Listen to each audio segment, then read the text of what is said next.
Now it's time for a catastrophic tale, one that whisks us away and gives us pause for thought. This time on PlayStation Rumble, we play PS5's highly anticipated cat adventure, Stray.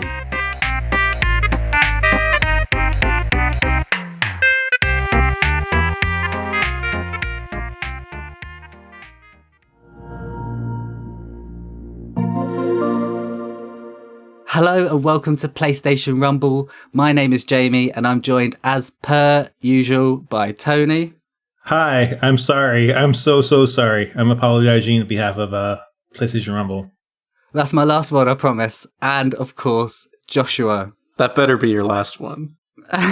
Look, we could not get through this whole episode without a few cat puns, and I thought I'd just... Yes, we could have. You made an actual choice to just make as many puns as possible.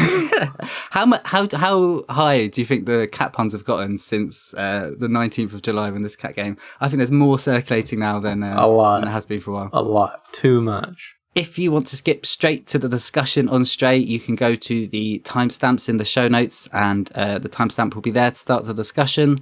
The next game we're going to be playing is Metal Gear Rising, and that will be coming out on the 15th of August.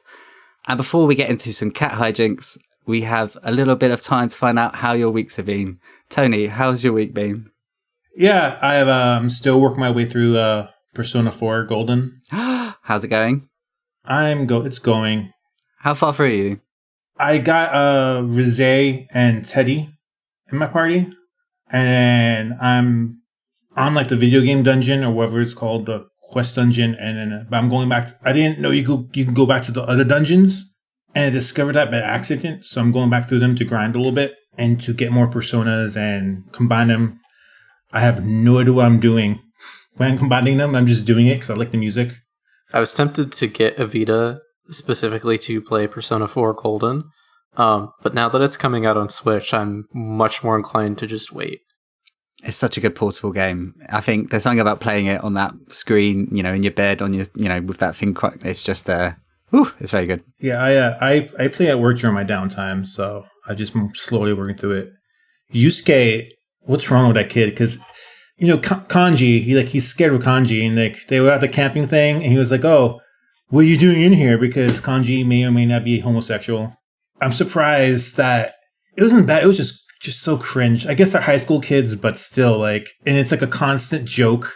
I think this really gets overlooked with Persona 4. There's a lot of problematic stuff in that game, which is just not culturally acceptable. I don't know. I just found it was very problematic. In the sense that I'm surprised people haven't pointed it out. So play it, Joshua. That's a really good sales pitch for Persona 4. I'll have to check it out. But I also started playing The Evil Within. How is that? Starts off rough, I think, for me at least, the first chapter or two. But I ended up getting into it, and I finished it. It's a rather long game. It's a rather lengthy survivor horror game. It's like 15 hours or something. And I beat it, and I thought it was okay.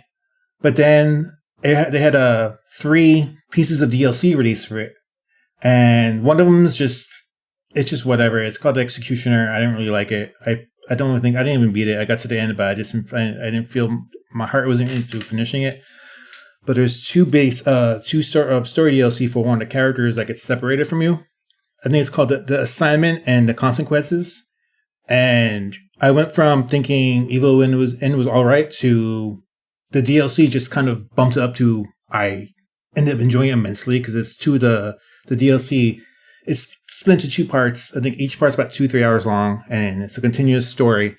And the DLC just kind of heightened it to me to where, I would recommend playing The Evil Within and playing the DLC because the DLC just adds so much to it. It's like Silent Hill meets Resident Evil 4 meets Inception because it gets fucking crazy. That sounds wonderful. I'm never going to play it. Sounds like the anti-Jamie video game. Oh, Jamie would not want to play this game. The only thing that'd make it even less Jamie friendly is if it were really hard. Fuck off. The DLC is very stealth heavy, but and I thought I would hate it, but the stealth wasn't that bad. I was able to manage it, and I'm terrible at stealth, but the story, what it was adding to the story, really got me into it. I recommend it. If you play it, I would recommend playing the DLC as well. The 2 DLCs at least.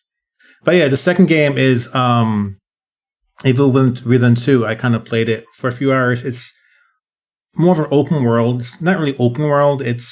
You can explore more because the first game is very linear and it's very straightforward. You know, you're in confined spaces. The second one, you can go out in the open. And I'm enjoying it. I'm looking forward to see how it ends. Anyway, I've been rambling a little too long. So, Joshua, how's your week been? Pretty good. I've been playing a fairly decent amount of games. I recently upgraded my PC, so I've had a greater opportunity to get into some of that. I played through The Ascent, which is a twin stick shooter in a cyberpunk setting. Pretty good game. I think it falls off at the end, but for the most part, I had a really good time with it. The visuals are incredible. It's a really good looking game. I definitely recommend it. The other thing I've been playing is I got into the beta for Multiverses. Oh, so you have started playing it? Yeah, I've actually played a fair amount. I had early access to the open beta on PC, and then I downloaded it on PlayStation once it released to everybody. And I gotta say, as a longtime Smash Brothers player, it's definitely one of the better competitors or clones, or however you want to refer to it. It's one of the better ones out there. The way that it focuses on team battles is way more engaging than just trying to replicate what Smash Brothers does, like, let's say, Nickelodeon All-Stars. So the main difference between this and Smash is that it focuses on what 2v2 online play. Yeah, the main focus is 2v2 online play, and it's not just in how the overall setup is, but that also is reflected in how the characters themselves are designed in terms of their movesets, how they play off of each other, and they even went as far as every character has one of their main voice actors that you've seen before. So you've got Kevin Conroy for Batman. You've got Tara Strong for Harley Quinn. You've got all of these really iconic voices. And not only are the characters like speaking during battle, but they also have unique interactions depending on who they're fighting and who they're teaming up with. So it really sells the feel of, oh, this is this really crazy crossover between all these characters that you recognize.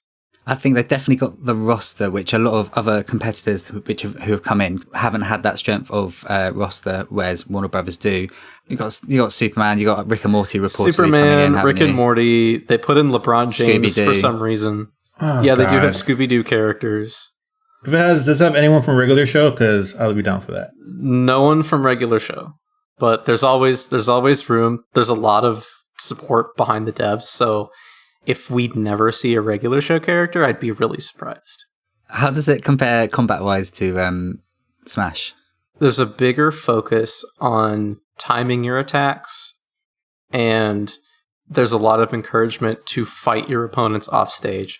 So in Smash, you have a double jump. Some characters will have more than 2 jumps, and then you have a recovery. So some characters are good off stage, other characters are not. That is not the case in Multiverses. Every character has 2 jumps and 2 directional air dodges whenever they're in the air at any point in time. So there's a lot of room to get fancy with not only how you're recovering, but how you're responding to people. So it's a lot easier when you're off stage to essentially get the drop on your opponent, and it's not being off stage doesn't immediately put you in disadvantage. The inputs are a bit simpler, and the characters themselves are a bit simpler. But overall, I would say it's surprisingly balanced, save for maybe a few characters here and there. But it's similar, but there are some pretty substantial differences, I would say. And then the other game, the last game I've been playing is I picked up the remake of Live Alive on the Nintendo Switch. It is, if you guys don't know, it was a Japan exclusive JRPG that was brought over to the West in the form of a remake in the graphical style of Octopath Traveler. And I've been really enjoying that so far. I like in the late 90s, early 2000s, there was like a huge but still is kind of huge. But the whole translation scene, I played some of it in its original translation, like in like 2001, 2002, I want to say. Mm-hmm. It's been decades, so I don't really remember anything about it, but I played some of it. I'd never heard of the game before the remake got announced, but they released a demo. I played the demo, really liked it, so I went and picked up the game on launch day, and I'm pretty sure I'm almost done with it right now, but I've really liked what I've played. I'm very happy for you. Thank you. Speaking of which, how was your week, Jamie? Am I going to be happy for you or no? I think you will. Last week I had been playing Undertale, which is, as games go, pretty well appreciated. I gotta jump in just for a second that you mentioned Undertale. The game that I was just talking about, Live Alive, the original is actually one of the games that mainly inspired Toby Fox to create Undertale. Oh, that's a nice little, everything works together. Earthbound was influenced too. Oh, obviously Earthbound. Yeah, obviously. Anyway, sorry about that, Jamie. Go ahead. I have not been playing Earthbound this week. What I have been playing is Hades. Ooh, that's a hard game. I'm gonna, look at me. Not as hard as I thought it would be in terms of, I don't play a lot of roguelikes or roguelites. And what I assumed is, it's going to be a lot of hard work. It's going to be really, it is twitchy, but what I didn't realise is when you're first starting, your runs are very short because you haven't got any equipment or anything boosted. So actually it's really easy to get into it and very Moorish at the beginning because it's like every run might take 5-10 minutes and then you're off to the next one. And plus you're getting this fantastic sort of narrative that's been woven in. It's such a clever game. I've been watching the No Clip series of document. Do you know No Clip? Yeah, I watched their documentary on the Demon Souls remake and I thought it was really good. Yeah, they're incredible. If you don't know No Clip, they do sort of very high budget video game documentaries on YouTube, and they did like a series about the release of Hades, and I've been watching that and it's fantastic. They're not quite as good as underrated podcast PlayStation Rumble, but they're pretty up there. Yeah, but from humble beginnings. What do I like about Hades? I think the combat is simpler in terms of what you can do than I thought it was going to be. You have like a main attack, a special attack, and a sort of throwable thing, and that's it really, apart from a dodge. So I like that simplicity. It's easy to understand. I really like it. It's a bit baffling at the beginning because I've never played any roguelike at all, so I was like having 14,000 things sort of explained to me for the first time. But yeah, there's nothing I can say that hasn't been said about it. Good art style, cheap as chips now. Go and buy it. Yeah, it got 10s across the board when it came out and tons of Game of the Year awards. Yeah, it was well deserved. I really enjoy it, but I'm quite early on, so maybe I'll have more to report back next episode. Well, you said that one of the things that really draws you in is that there's not a big time commitment to your runs. That reminds me of another game where the time commitment isn't super heavy, and that is this episode's title, Stray.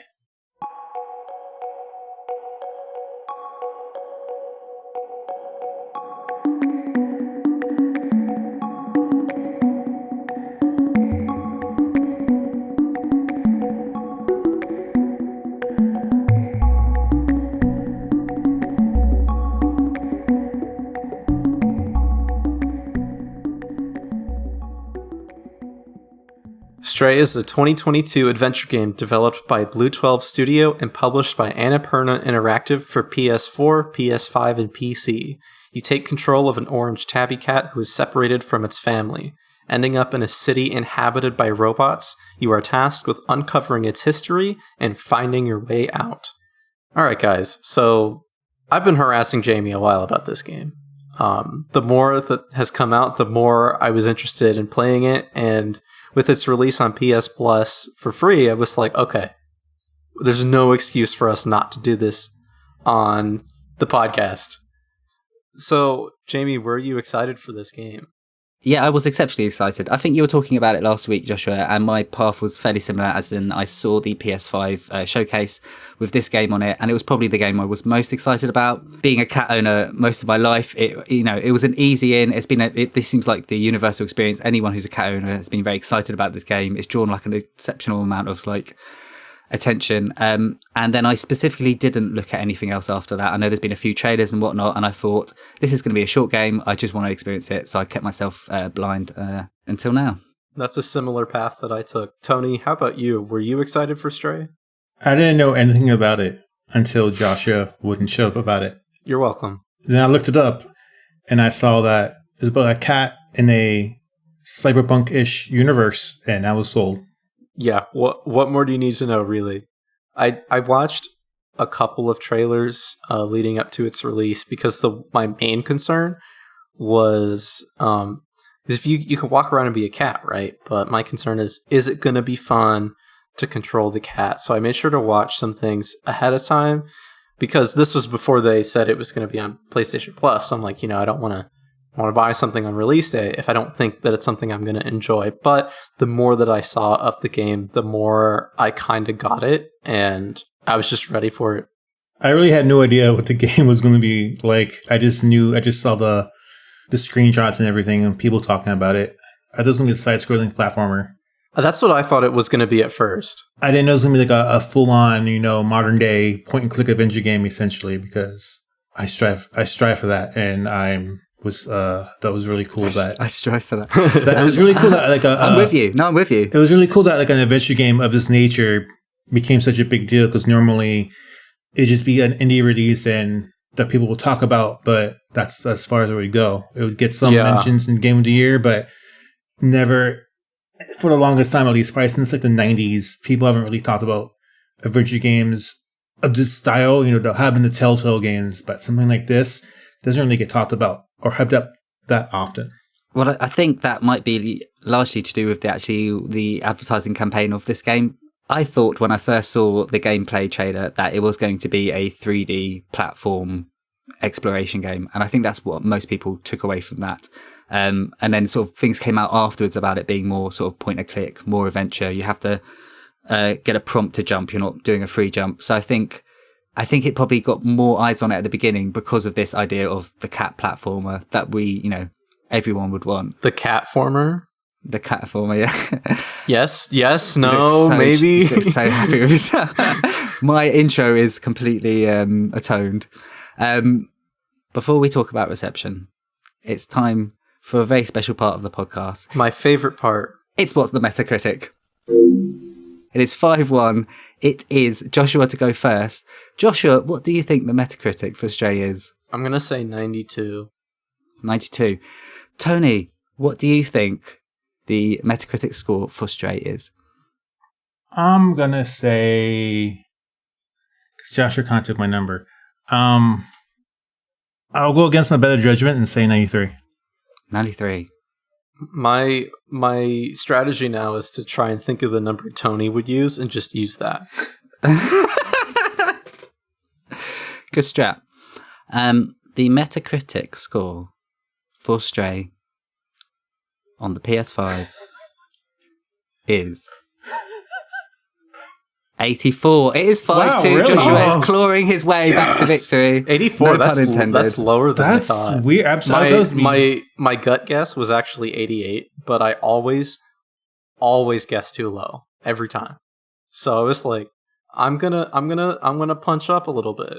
It's got mostly positive reviews with like 10 mixed reviews, but it's got 87 critical reviews. So I think it's hard to, the higher that number gets, the harder it is to sort of score. It's going to be more diluted for sure. Yeah, exactly.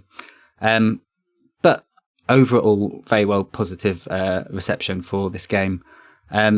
People tend to love, we're going to talk about all these things, but they love the graphics, the animation, and there is some sort of slightly ambiguous reception to the narrative and to some of the gameplay elements. But I've got 2 reviews for you here.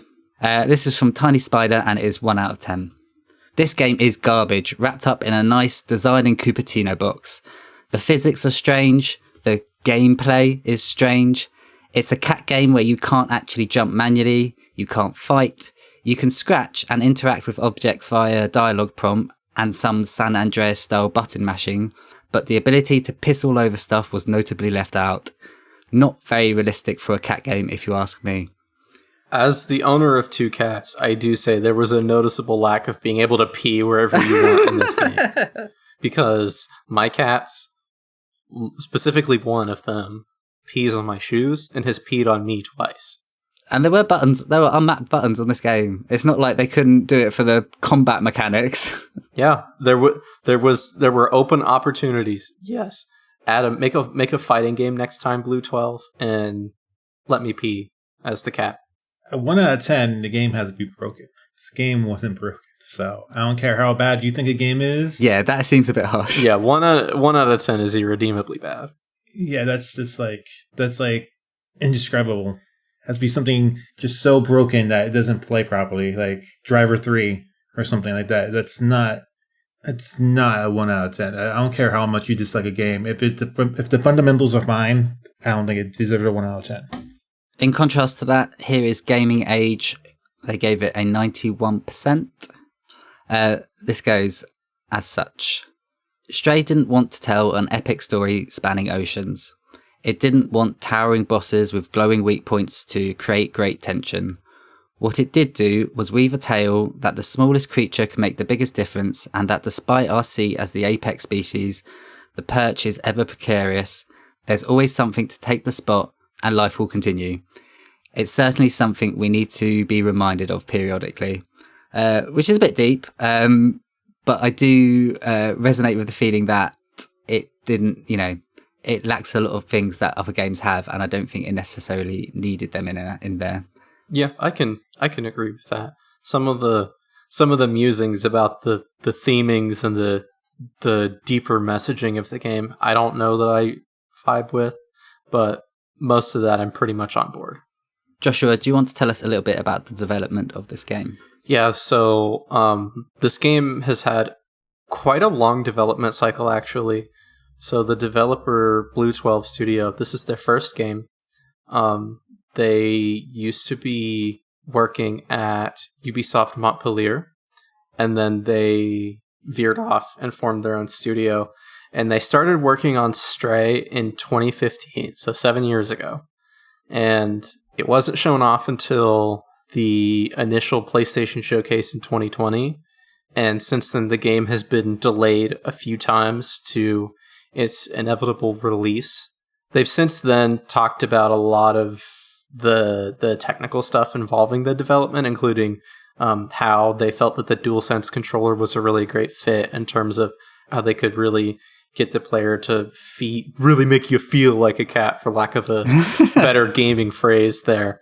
And it was very clear that they were inspired by their own cats. So the founders' cats were sort of the inspiration for the main cat that you play, and then they spent a lot of time looking at actual cats to have a reference for the animation and making sure everything looked good and whatnot. It was published by Annapurna Interactive, a publisher that we are familiar with. They did What Remains of Edith Finch, The Pathless, Outer Wilds. They've done a lot of great stuff, a lot of artsy games, so it's very easy and clear to see why Stray was definitely something else they wanted to back, especially with the game being developed on Unreal Engine 4. There's a certain level of visual fidelity that comes with their games, and Stray fits the bill. So it's clear they had a really strong vision for what the game is, and I think that's pretty well reflected in the story. Jamie, why don't you go into detail about the narrative of Stray and give us more details? That's interesting, your take on that, because I think for me more the narrative is a grey area, but let's go into it a little bit. So we're going to mention now, there is, from this point onwards, there is going to be spoilers. We are going to talk about the narrative gameplay elements. So look, this game is like, 6 hours, 5 hours, something like that, somewhere around there. Something to that effect.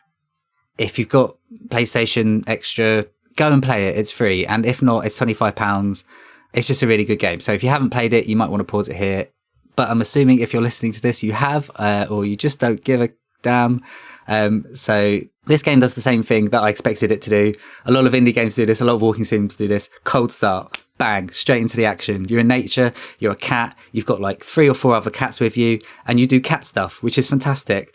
I mean, just first impressions, how did you feel when you picked up the controller and you saw all these other cats and you were like playing with them? I mean, as I expect, I mean, there had to be some cats playing with each other, you know, otherwise, what's the point of making a game about cats, you know? It was a cute opening. It wasn't super interesting, like, oh yeah, cats do that, that's cute. And then it just kind of like, do I get to play the game now? Yes, and I feel like there wasn't much time there was no time to form a relationship with these other cats that you're obviously like in a group with before you get separated from the group trying to make a jump and you fall into this sort of gated city underground. So you fall into this sewers, you're injured, and then you find your way into this city, and this city is like completely underground, and it doesn't seem to be inhabited by much. You keep seeing these kind of weird organic things that are spraying around, and you can see sort of these sort of AI robots. After a little bit of wandering, you find B12, who is a little robot that you help bring AI intelligence into. I wasn't, because I kept myself ignorant to this game, I wasn't expecting any NPCs and I wasn't expecting any narrative. So that really like shocked me when this thing started talking to me. And the main bulk of the game, you are going along with B12, meeting other AI robots, which are have kind of replaced humanity. This used to be a place where humans lived, and they all died out because of these sort of organic things. I think they are called Zerks. They're called Zerks, right? Because these organic matter things called Zerks had plagued upon this underground city. But their AI companions, these robots, have remained, and they have ended up sort of mirroring human society, doing a lot of things that humans do. They're nearly quite sort of spiritual in a way, like B12 saying, oh look, they go to the disco, they listen to music, they have fashion, even though it's kind of unnecessary. They like to sort of mirror this human behavior, which I thought was quite a nice bit of open space for some comedy and sort of lightheartedness in a game where that wasn't always present. Yeah, for sure. The other thing I want to mention about you're talking about the Zerks, and one of the things I read about the development is they essentially created the Zerks as they were inspired by bed bugs, and apparently one of the developers had issues with bed bugs. So, as a way of getting revenge on those stupid critters, they was sort of the jumping off point for the Zerks, and then what you can inevitably do to the Zerks. That's gross and fantastic. I think the in-game story, I mean, correct me if I'm wrong, is that human trash that has just been thrown away kind of ended up mutating into these sort of weird beings. I think so. I don't think the game was very clear, so it was hard to tell. Yeah, I don't remember there being a definitive answer of what exactly created them. Because there's a certain point where the Zerks are sort of established as this threat and you're dealing with them, but at some point they just have nothing to do with the game anymore and you never see them until the final cutscene. So it's sort of like, okay, I kinda understand what's happening, but I also kinda don't. Yes. And I thought that was going to come together at the end, and as we'll talk about shortly, it doesn't. At this point, so like mid-game, you're spending basically the whole adventure meeting people and trying to get to the surface back to rejoin your family. I think one of the criticisms that is levied at this game is that the main cat, although you have like cat mannerisms, not a lot of personality throughout the whole game. And when I heard that, I thought, yeah, that is kind of right. It's been giving these sort of catisms, but there's nothing unique about the cat outside of the fact that it's a cat. No, everything else in this world is being attempted to have personality to varying degrees, but actually you're quite a plain, like you're a blank canvas, right? Which is kind of weird because leading up to the game's release, people were asking, can we customize the cat? Because people want to play as a cat that looks like their own cats, and they're like, no, we very specifically made the cat look like this for a particular reason. And I'm not sure what that reason is in the context of the game, because as far as I could tell, there isn't one. But people have already turned the cat into CJ from Grand Theft Auto, so I'm sure the game doesn't change at all because of that. So I think the reason was they just modeled it after one of their cats, and that was the end of it. I don't really see that as a problem personally, because the cat was just a vessel for you, much like a Sonic protagonist, kind of like, Link in Legend of Zelda. That's kind of how I approached it, to where the story's happening around you. The story's not so much about you, besides getting separated from your family or your pack or whatever you want to call it. Yeah, I mean, that's a fair point. I think just before we get to the ending, like the bulk of a lot of the storytelling is left to the environment. Just even the spaces you're going into, a bar where you have different characters that you can interact with and talk to, and a lot of the art on the wall or how they're kind of mirroring human behavior. I thought that was probably where the game shined the most in the narrative. Like the two robots playing mahjong or whatever, it's just like the whole time, or the art that they had started to make for themselves, it was just full of thousands of tiny details that was building up this bigger picture without having to use too much text. Or was it you're the guy who's stealing the paint buckets, and you make them drop the paint bucket, and the guy comes outside and starts yelling at them? The guy playing the guitar, you find the guitar and mute the music for him, and he just plays it. Yeah, that's one of my favorite bits of storytelling, is when you're just lying there with him. There's a lot of context in the world of the game, and it actually, Jamie, you'll probably relate to this, but once I got to the slums and you're sort of going around in this area and you're paying attention to the environment and all the little details, I was like, this is an Oddworld game. Yeah, this feels like an Oddworld game in the way where you have to pay attention to the environments and the level of detail that's in them, for sure. That's one of the things I like the most about it, which a lot of the other games we played were kind of lacking in a certain sense, especially, well, not a lot of them, but yeah, I guess two of them, kind of like Mirror's Edge, how I complained about they didn't have the environment tell the story, because you can play the game normally if you rush through it to get through the story, but if you actually go around and look and help the robot find its memories, and even just going around, you can the environment tells the story itself. It's not just your main objective. If you actually look around and look at everything, it tells a story. I'm not going to say every different cranny, but every place you can enter and explore has a story to tell. And either of the current inhabitants of the robots or of the past. And that's something I really liked about it. Yeah, one of my favorite moments was when the game essentially tells you, oh, this is a closed off city. You're in a dome. Those aren't stars up there. And then I looked up and I was like, oh my gosh, I never considered that. It's totally true. It's like, oh my gosh, that's awesome. That was the first time, the game really awestruck me. And that says so much about like their lives. Like they really want a normal life.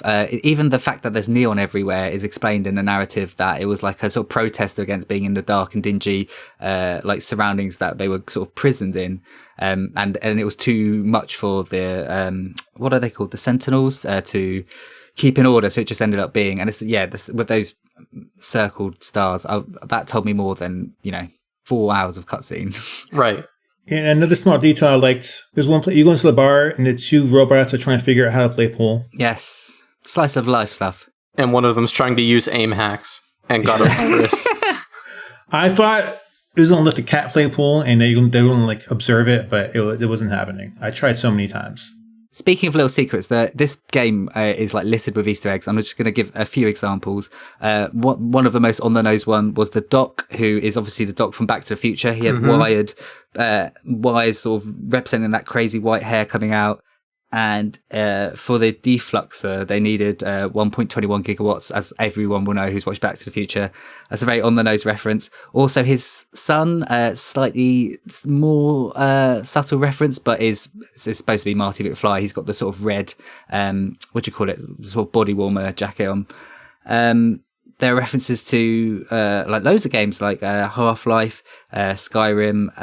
On the TV, where you can change the channels, if you change it enough, you get to a shopping channel, and in the bottom left of that screen is a QR code. And if you actually QR it in real life, it's a binary. It gives you a binary number, and if you translate that binary number, it says, and I quote, "Hello, you." which I feel was a real wasted end of the trail for such a large amount of effort. And even like in one of the cafes, instead of ramen and noodle soup, they have rams, computer rams, ramen and noodle. So that's where this game is, and the interaction obviously with the cat. Like if you go up to one of the cameras and you meow, the camera will nod at you. So that's where the best storytelling comes in this game, not the narrative. There was one small reference I noticed that one of the one hacker guy, there's like one character you had to go to that's a hacker. His name is Elliot, and there's a show, Mr. Robot, about a hacker named Elliot. There was also in the late game area, there's a guy at a like cafe on the street corner, and he says, "Oh, I used to have a bar like this," and his name is Sojiro, which is a reference to the cafe owner in Persona 5. Yes, that's the same reference with Skyrim, because then he goes... Yeah, then he said, I took a screw to the knee, yeah. So that's like a double reference. When it's weaker is the actual main narrative, so I'm just going to really quickly talk about the ending. So you manage to sort of collect all your bits and go up to try and face the sort of sentinels to try and get a battery. The sentinels are the sort of governing body, sort of making everyone sort of stay in the enclosed area to keep everyone safe, because apparently there was a sort of catastrophe on the surface level, and that's why humans initially came down into this sort of bunker city.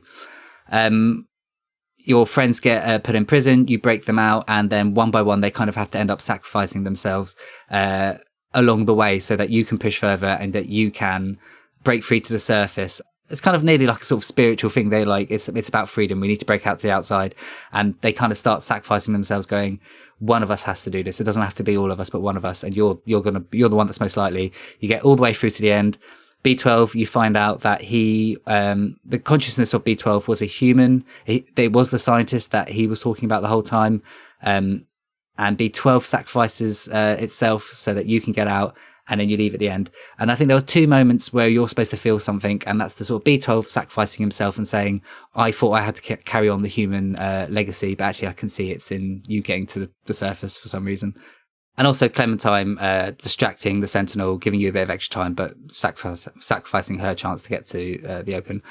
I don't know what it was about the story, but it was nice, and it was really nice to have it there, but it wasn't drawing you in, so these moments didn't feel earned emotionally when they did happen towards the end. I don't know how you guys felt about that.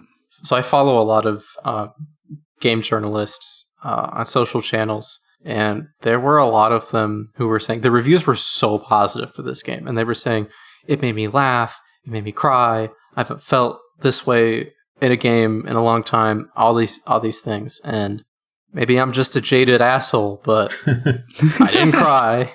I didn't burst out laughing. I didn't burst out into tears. I thought the story was nice, and there were some moments that were like, oh, that's kind of sad. Like the ending with sort of B12 sacrificing himself. You could see it coming a mile away, and it just kind of happens. Yeah. And I'm like, oh, okay, that's happening.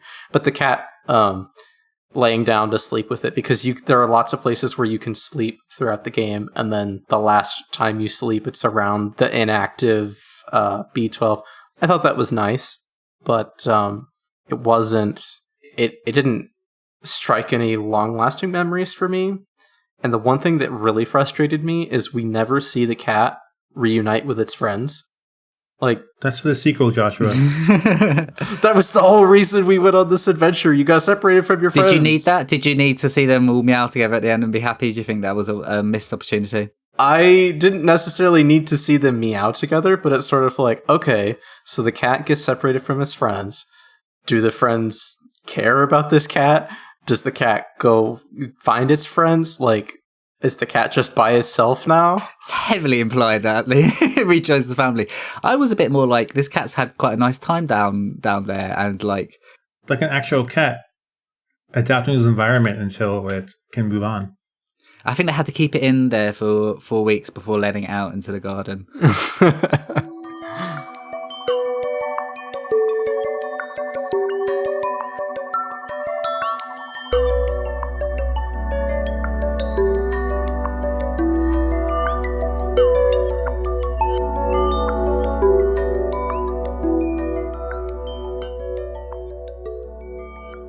So the gameplay is It's an adventure game with some light platform mechanics, exploration, some action elements with chases, light combat, stealth, and essentially you just explore, talk to the inhabitants, do some little quests, some fetch quests. Do you want to jump into anything particular? Did either of you go for like trying to find all the memories? The memories are one of the things you can like find throughout the game. It's one of the only collectibles. So B12 has lost their memory, and by like happening upon spots that are usually out of the way, they uncover a little bit of memory. Did either of you like try to go for those? Did either of you platinum this game, Joshua? I came close to finding almost all of them, but then there's one segment where I was climbing up and I left the area unknowingly and it wouldn't let me go back, and I missed like one memory. Ugh. And I kind of I didn't really look at them, sought them out that much because of that. So it kind of killed my joy of exploring. It's like one of the second to last areas you go to, like I want to say woodsy, but it's not woodsy. You had to climb up to get out of there. I don't know if it was, when you climb up the tree. Oh, Ant Village. Yeah, I went a little too high because I thought I was going to be locked out. I wouldn't be able to leave until I talked to everybody. And then it just did a cutscene. The cat walked through the vent or whatever. And then even though you could obviously jump back up to the vent, it wouldn't let me. And I didn't have a chance to fully explore the area because it locked me out, which is probably one of my biggest complaints about any game, when it locks you out of something that you can obviously return to. There is a chapter select. I did not know that. But it's annoying to have to go back. Yeah, it is, but the game is fairly short, and I did refrain from saying this because I knew you guys would be mad at me once I did, but I did get the platinum. I did platinum. I don't even bother asking anymore. But you know, there's a 2-hour speed run of this game to platinum it, so I was wondering if you would put in the effort. I did, yeah. I gave it a shot. I beat it in an hour 40, I think. 20 minutes to spare. So you beat the game the first time, get all the collectibles and stuff, and then you can do the speed run the second time once you already know what to do and who to talk to. If you just bum rush through the game, you can get it done in one sitting, which is what I did. So it wasn't too bad. You can pause it or save it at any time and then go back to it. If you want to do the speed run, you don't have to do it in one sitting. I looked on Twitter and I saw somebody post that they missed that trophy by 1 minute. Oh no. So 2 hours, 2 hours and 1 minute. What I would do is I would save after every few levels or so and back out, because if you go to the menu and when you go to select your file, it shows you how much time you put in the game. So I would kind of see, okay, so there's 16 levels and I'm 8 levels through. I have less than a minute, so I'm making good time right now. And then it wasn't too bad.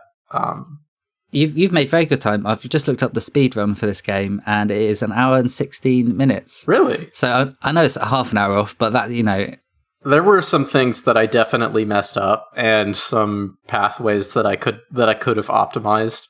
I mean, 8th on the world records is 1 hour 42, so I think you should get in there, Joshua, and post your time. Yeah, I should. Yeah. How did you guys feel about X for jump? I think this was the main thing that sort of concerned me when I was watching the build up to this game.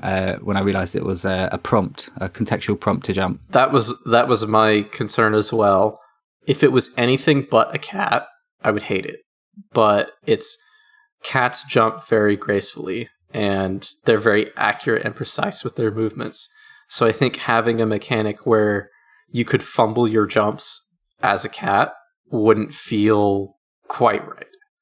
Yes, and also there'd be the opportunity to die, which is quite uncattish as well, and they're quite good at climbing. Correct, yeah. And the cat's just very nimbly walking over. It doesn't offer a lot in terms of interactability, in terms of the actual platforming, if you can really call it that.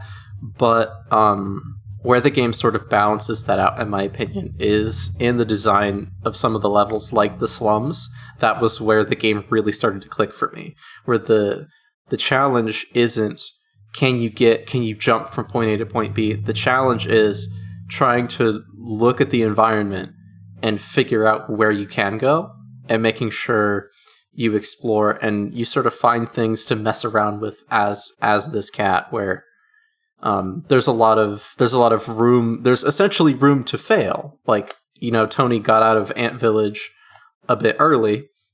Should he have been locked out? No, but there's a lot of ways you can go, and in levels like Ant Village or Midtown or the slums, you've got this fairly decent sized area, and you can just kind of explore at your own pace.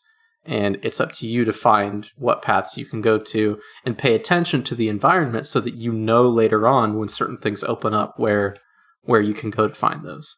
Yeah, no, I think you're right. There was a lot of verticality, which I don't know if it saved it. I think as soon as I started playing it, I felt okay with it for, the reasons you've said, but also it's not like literally you just go to a prompt space, you press X and then you jump, like there's an animation and you jump to where exactly you will every time. You can, depending on where you're looking, you can sort of change which bit of the thing you're landing on. Mm-hmm. So it's not completely self-automated. I think it's a criticism that has led to a lot of people calling this nearly like a walking sim. They're just pressing forward on the left analog stick and X the whole time throughout this whole game. In a vacuum, I would say that's accurate. But in the context of the game, I don't think that that's completely fair. One of the things that we see a lot in movies, or specifically kids' movies, is you'll have characters who are animals, and the characters are very clearly animals for no reason other than, well, they appeal to kids. And the story wouldn't change if it were, say, a person. Whereas Stray, the game only works because you're a cat. You have these really vertically designed levels, and you can only structure the levels like that because it's a cat. And I respect that level of design a lot, where they're taking advantage of the fact that, yes, this is a game starring a cat, but this adventure only works the way it does because you are this cat. And they just sort of designed the whole game around it, not just in the animations, not just in the little things you can do, but in terms of just how the levels themselves are structured. Yeah, I agree with everything Joshua says. I don't understand saying it's a walk-in sim. I guess maybe, but compared to something like maybe the Walking Dead games, but it's not something like, Ethan Finch or Ethan Carter, where you're just walking straight forward and you're bare minimum interaction. This, you can run around, you can knock things down, you can run around, you can interact with almost every single character can be interacted with. In the city, you can, if you want, you can trip the passerbyers over if you wanted to. Yeah, which I did. A lot. Which was pretty fucking funny, if I might add. But, you could do a lot more. It's an adventure game. It's like a classic adventure game. I would not consider this a walking simulator. I think another reason it's kind of called that is because of the difficulty level of this game. So I think both the puzzles, the sort of point-clicky elements, and the sort of more action-filled elements, the sort of, being chased by the Zerks, having combat weapons against the Zerks and the stealth, have been sort of criticised for being a bit too easy. How did you feel about the difficulty of the game? The game is not hard. It's pretty easy. Pretty much anybody can beat it. Did you want more challenge? I would say most of the time I want more challenge in games, but I don't know where I would put extra challenge in a game like Stray, just because of the way the game is put together. I do like more challenge in games, but I don't think that I needed Stray to be harder. I mean, if you look at it, which I looked at it as an adventure game, you don't really need high difficulty too much for adventure games. Maybe some of the puzzles or interaction to fetch quests could be a little more complicated, but for what they were trying to do with it, I thought it was just fine. I wasn't expecting it to be balls to the wall hard when you're being chased by the monsters or the stealth or anything like that. I wasn't, nor would I wanted it to be, Souls-like combat for whatever reason, because, that's what the trend is right now for a lot of the games. it was fine. It had a specific story they wanted to tell. How good it was, it depends on the person, but the gameplay was fine. It did not need to be any more difficult than it already was. Yeah, I think that when it comes to difficulty, it really just depends on, is the difficulty in the game done in service of, at least, well, let's take making a game easy. Is the game intentionally easy to be in service of the design, or is the game easy to try and be as accessible to as many people as possible? And if the answer is the game is easy primarily because it's because it's the best fit for the design, then be as easy as you want. I don't care. And I think Stray fits that mark where it's easy because it's not super challenging, because the game's design doesn't demand it. And I don't know that the game would have benefited from it, the type of game that it is. I generally agree with you. I think I was in two minds about it when I saw how they used. I mean, I think the puzzles could have been a bit harder. Sometimes I felt like I was slightly going through the motions there. Not like I don't need like the room or anything like that, but maybe a tad up. I think all of the 3 action segments, the sort of running away from the Zerks, using your weapons against them, and the stealth, each one got introduced and then developed like a little bit, but only like a little bit, and then they scrapped it and moved on to the next one, and then they scrapped it and then moved on to the next one. And I thought to myself, do I want these things to be more developed? Like, do they feel a bit abandoned? And I think that's where that difficulty could have come into the design. But actually, I think overall you are right. This is a game in which you can literally have a cat nap and just kind of smell the roses. And I think that's what this game is trying to be more. Given that, I would want a slightly stronger narrative, but that's by the by. That's a good point you bring up, Jamie. I do think that some of the mechanics in the game could have been pushed farther to where you really feel like they're making use of everything they have at their disposal. And there really wasn't anything in Stray, specifically at the end of the game, there wasn't anything where you're like taking everything you've learned and applying it all at the same time. There just really wasn't. I guess you could say the jail was kind of that, but at the same time, not really. Off the back of that, I think that's another criticism of this game is that it's short, or maybe not worth the sort of £25 for such a short experience. I think that's not a good argument. I think there is an argument to say that there wasn't a showpiece at the end, that there wasn't this sort of combination of skills. It just felt like it did Act 1, Act 2, Act 3, but we missed like one big finale. Yeah, most games, the final boss or the final level is sort of like a final exam of everything you've learned, and Stray doesn't really have that. It's sort of it pushes toward the narrative at the end instead of the gameplay. I will say that my favorite moment in the story was when you find out that B12 is actually the consciousness of the scientist that made the body at first, where he's like, oh yeah, the scientist told me XYZ, and then you figure out I am the scientist. Like he's the last remaining human in effect. And I thought that was a really cool moment that sort of recontextualized the adventure and your relationship with this little robot.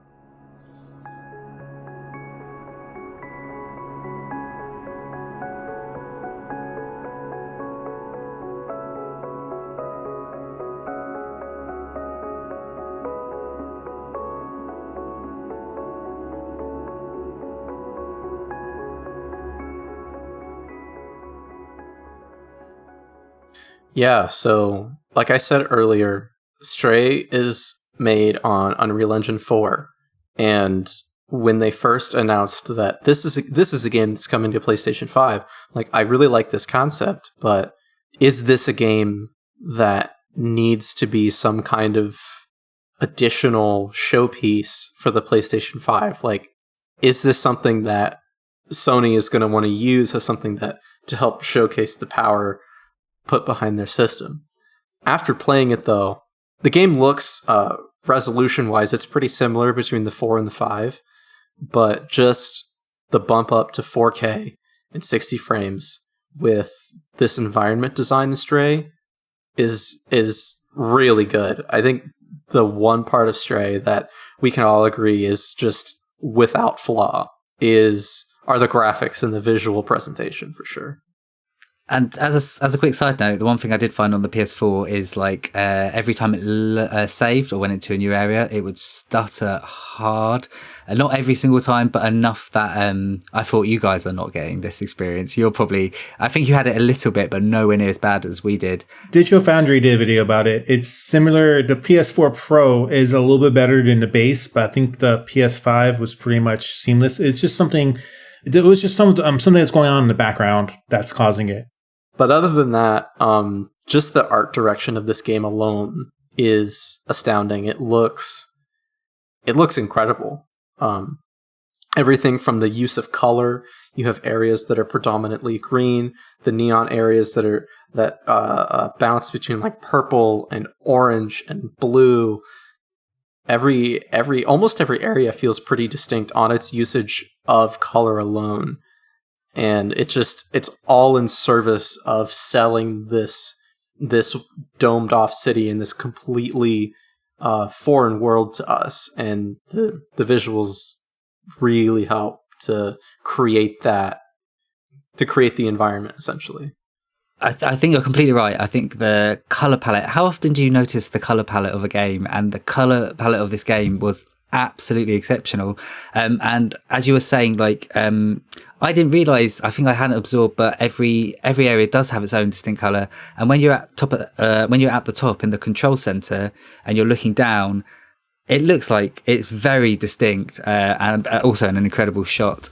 Oh yeah, absolutely. You get to look down and you essentially see everywhere you've been from the bird's eye view, recontextualizing your adventure. Yes, and when that thing starts like cracking open and the sun starts coming into it. Oh, dude! I mean, that was some good storytelling. So good, yeah, so good. I also thought like the cinematography, some of the framing was incredible on this game. I think particularly one noticeable instance was the sewers, where you start going into the sewers, and it feels like a underground canal, and like you're getting.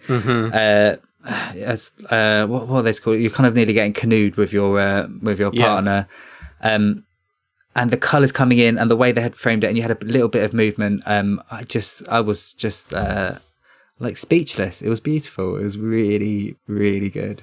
Yeah, really good. And a lot of times they're not forcing these shots in cutscenes. You know, you've got full control of the character. The game is still running, and even still, they were pulling off a lot of this stuff. The other thing that they really excelled at is the character models, and especially in how the cat is animated. From the start, they knew exactly what they wanted this game to be. And that shows in how the cat moves, the little sounds it makes, like everything it does is just completely accurate to a cat. Like, sounds like a cat. It moves like a cat. It walks like a cat. Everything that the cat does is animated to perfection. And it had to be, didn't it? It really had to deliver on that. Absolutely. So the location was kind of heavily inspired from Kowloon, the walled city. I don't know if either of you are like aware of this, but I think you can see it just in the picture there. But it's actually like a real place in China. It used to be like it was a... Oh my gosh. Which is like a ex-Chinese military fort, which is now like an enclave. And it's not the only video game it has appeared in. It's also in Shenmue 2 and Fear Effect 1 and 2. So it's just a really cool place. If you haven't ever heard of it, listeners, look it up on Google. It's quite incredible. It's spelled Kowloon. Kowloon. And they thought it was just the perfect location for like a cat playground, and they were right. Yeah, absolutely. The other thing that goes hand in hand with the visuals is the sound design. Jamie, why don't you talk about the sound in Stray and what you thought? So I'm not going to butcher this name, but a guy called I am going to butcher it really quickly, and a guy called Jan van der Kruisenfrenich, we're going to call him Jan, designed this soundtrack. There's not a whole lot on him, but his Twitter account is absolutely hilarious. He's only got about 2,000 followers, but he's like a really funny person, kind of really weird existential like tweets he puts out. On the day show released, he just tweeted out, "I hate cats." That's the sort of character we're talking about, the caliber of man. I'm a dog person, by the way.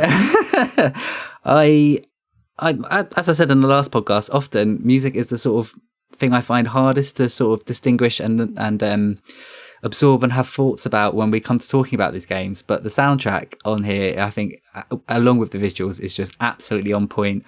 It kind of has like an ambient synth, lo-fi, sometimes suspenseful, sometimes like industrial or haunting theme going throughout it. It all sounds like it fits together, and it's all varied for the different places, and just brings the whole thing up a great level. Did you guys enjoy it? Absolutely. Has this whole kind of a vaporwave type sound to it that I very much vibe with. Much I think with the visuals, very much into the whole cyberpunk feel. And this game has a very I want to say the early the 80s version of cyberpunk kind of, to where it was future but it was also not. So this has that very distinct feel that I like in the soundtrack. I absolutely love the soundtrack. Yeah, the artistry of a game is when you can utilize all of its elements all at once to create something really memorable. And with the soundtrack, Stray does a really good job of knowing when to pull it back and knowing when to kick it in. And lots of the moments that I remember are when the soundtrack kicked in certain parts of the game, and they've got these really crunchy tunes that just fit the theming extremely well, down to the level and what you're doing in it. Whether you found one of the notebooks in the slums, you'd get some music would kick in, and I was like, oh my gosh, this is really good. And the music itself is really well composed, and it's mixed really well too. It's genuinely a soundtrack I feel like I would listen to after the game, and that's seldom the case after I finish a game, that I think I have to listen to that soundtrack. Right. I mean, the only other thing really noticeable about the music were these cat naps. So the first time I did a cat nap, I didn't realise because I hadn't seen it, but you go and you lie somewhere, and then the camera starts panning out, and obviously you get in that beautiful sort of setting, and the music doesn't start for like a while. It's sort of, you're there for maybe about 15 seconds, and then this music comes in and just lifts the whole thing. And that's never better than when you are taking sheets of music that you find throughout this game to the guitarist. One of the robots can play the guitar, and you bring it to them, and they're like, yeah, I can play this for you. And you go and you have a little cat nap, you zoom out, and he plays this music on the guitar, and it's really good.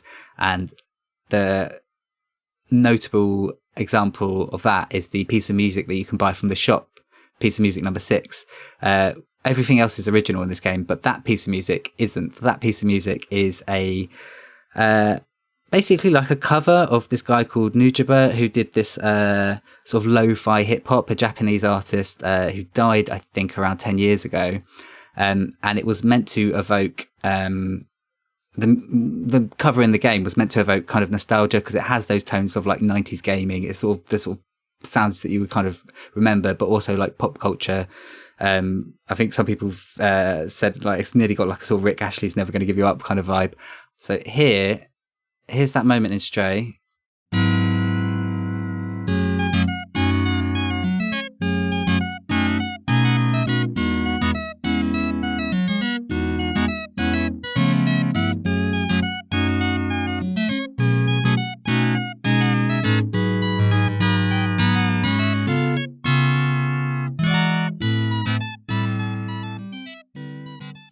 It's really close to the original and worth looking up. It's amazing.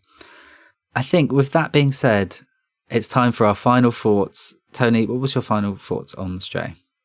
It was a very nice surprise. Had pretty great graphics, music, and overall atmosphere and world building. Were some of the best I've seen in an adventure game in quite some time. I think, honestly, it's not perfect, but I think it's one of the better experiences I've had this generation.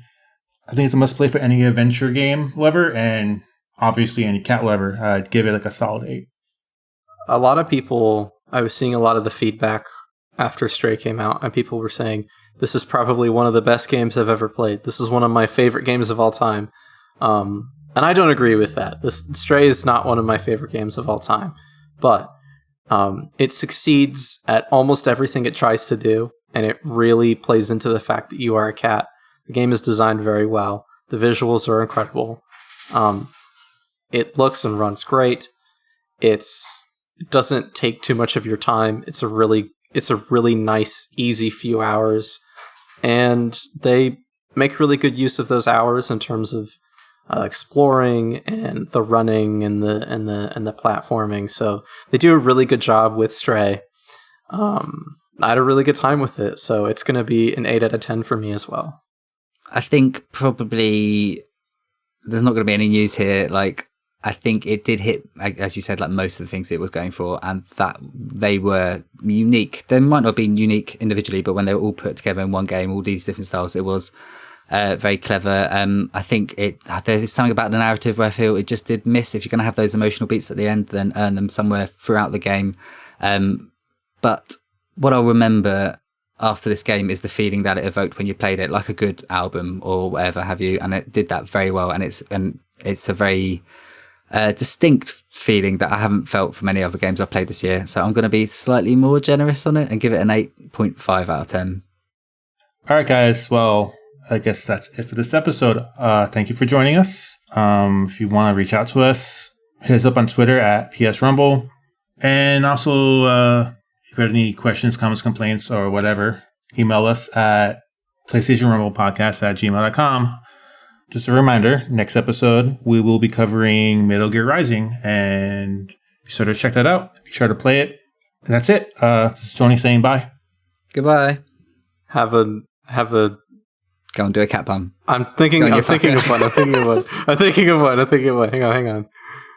Have a perfect day. Yeah. We're done.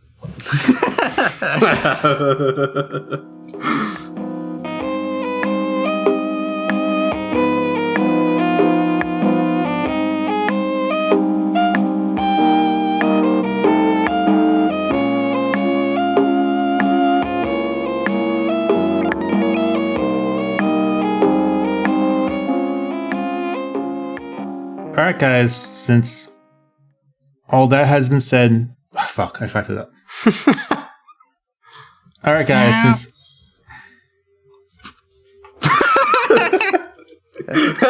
all right, guys, well, this is my last episode. We We needed an outtake.